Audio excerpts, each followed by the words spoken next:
So in cognitive dissonance, this will create what a friction in the thought process of the person.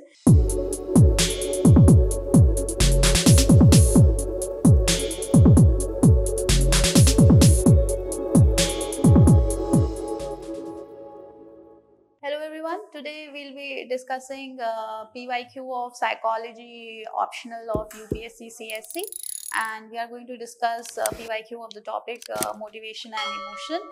In my previous videos, I have discussed the questions that were there in 2024, 2023 and 2022. 2021 as well. So today I'll be discussing the PYQ of 2018. So let's begin. Now in 2018, there was this question. The question is, in what way can dissonance be an effective means for changing attitudes and behavior? Now, you understand one thing, what is happening is that they are asking you how dissonance.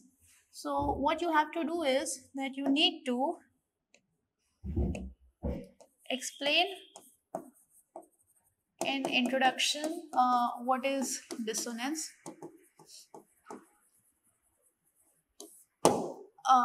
You have to focus on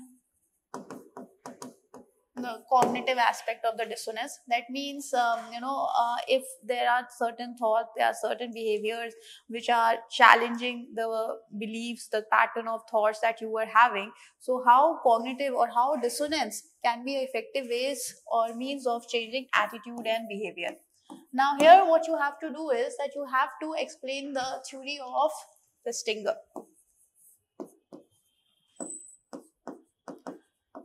Festinger theory of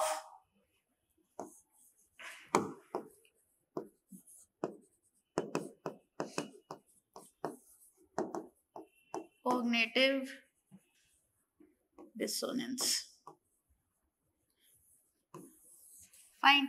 Then what you have to do is that since in the body part they are asking you how it is going to be effective for bringing change in attitude and behavior. Now see, there are people who are who are this prone to buying very expensive products. So when they buy all these very expensive products, what happens is by the end of the day, when they have used the product for say 2 weeks or 1 week or probably for 1 month, what happened is that they find that it was not worth it, the price they paid for the product. So what is going to happen is that if they are able to realize this and the mindset they were having that okay, if we are going to buy this product, then we are going to get some kind of happiness. When they got the product, they used the product, and then they found that there was nothing special, or they didn't experience anything very vital about it. So what is going to happen is that there is a dissonance that is going to occur. So when this dissonance is going to occur, this is definitely going to bring change in the behavior of the person.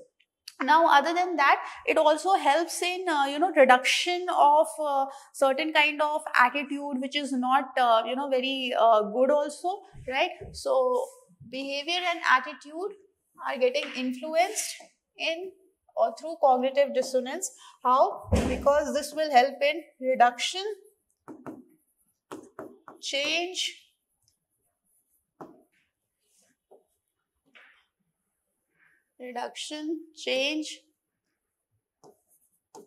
and influence of attitude and behavior. So what you can do is that you can give various examples. Now there could be examples like for example, people vote vote for the politicians, especially in this country, in the name of caste and religion. So if the person is coming from their own caste and religion, so what happens is that they are not looking at the development parameters, and they are going to vote to the person or vote for the person who is coming from the same religion or caste. So what happens is that when this person after voting that person, and he or she is trying to figure it out through the development that is being happened in another countries, what this person is going to find that maybe the person opted for a wrong person, or maybe the person voted for the wrong person. So what is happening is, now if there's a cognitive dissonance, so in cognitive dissonance, this will create what a friction in the thought process of the person, and what the person is experiencing at present or in real time. So you'll find that there is a change in attitude. So that change you have to discuss here in this question. The question is very much simple. If you know about cognitive dissonance, what you can do is that you can frame a lot of examples from psychological perspective also, from marketing perspective also, from entrepreneurship perspective also, and finally frame an answer. Thank you so much. Yeah. In the next video, I'll be sharing the questions with respect to 2017. Thank you so much.